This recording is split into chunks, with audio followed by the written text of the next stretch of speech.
सकाफत मुल्क की पहचान होती है।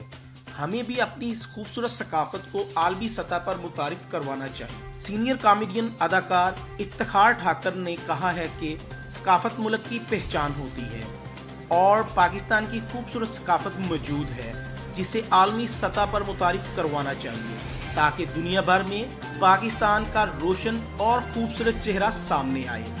इन्होंने खुसूसी गुफ्तगू करते हुए कहा है कि दुनिया के मुख्तलिफ ममालिक अपनी सकाफत को उजागर करने के लिए सकाफती ताइफ दीगर ममालिक में भेजते हैं। हमारी गवर्नमेंट को भी चाहिए कि अदाकारों, मौसीकारों और अदब से ताल्लुक रखने वाली शख्सियात पर मुश्तमिल मुख्तलिफ लोगों को दुनिया भर से बाहर भेजें, जहां पर वो पाकिस्तान की नुमाइंदगी करने के साथ साथ अपनी सकाफत को दुनिया को दिखाएं और इसके पाकिस्तान में मस्बत नताइज सामने आए।